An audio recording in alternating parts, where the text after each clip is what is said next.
Horticulture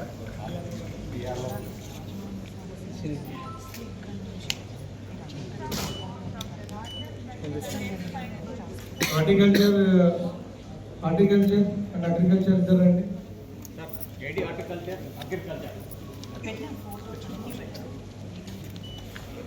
ఫారెస్ట్కి సంబంధించినది కొనమాడుతున్నారు online లెక్కియమంటారు. Forest వల్లేమో ఇది ఆర్ఎఫ్ అంటే రిజర్వ్డ్ ఫారెస్ట్ అని పడింది కాబట్టి ఇది ఎక్కించలేమని చెప్పడం జరుగుతూ ఉంది. కానీ వాళ్ళు దీనివల్ల నష్టపోతూ ఉన్నారు. బ్యాంకుల నుంచి వచ్చే రుణాలు రావడం లేదు, అలాగే ఏమన్నా పంట నష్టమైతే నష్టపరిహారాలు అందడం లేదు. చాలా రైతులు నష్టపోవడం జరుగుతూ ఉంది.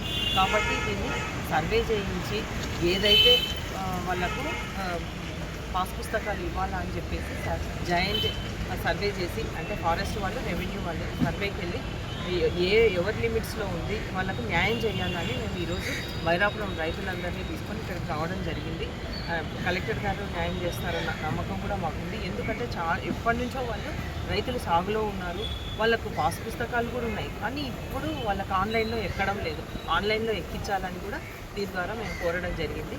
అంతేకాకుండా పొంగన్పాడు విలేజ్లో, కల్లూరు మండలం పొంగన్పాడు విలేజ్లో నాగయ్య మాజీ సర్పంచ్ గత 40 పెట్టినప్పటి నుంచి టీడీపీ కార్యకర్త, సర్పంచ్గా ఇంట్లో ఎన్నో కార్యక్రమాలు పదవులు అనుభవించడం జరిగింది. కార్యక్రమాలు చేస్తూ ఉన్నారు.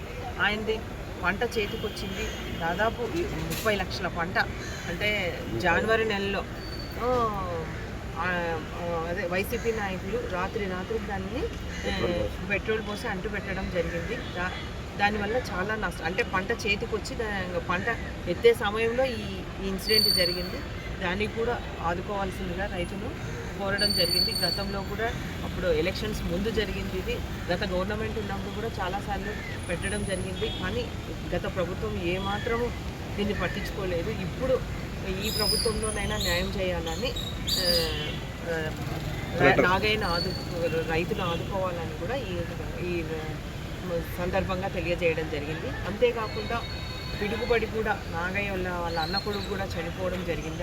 అప్పుడే ఆ టైంలోనే అంతా చాలా ఇబ్బందుల్లో ఉన్నారు. ఆ కుటుంబం బాగా నష్టపోయింది. కాబట్టి ఏదో రకంగా ఆ కుటుంబాన్ని ఆదుకోమని కలెక్టర్ గారికి వినతి పత్రం అందజేయడం జరిగింది.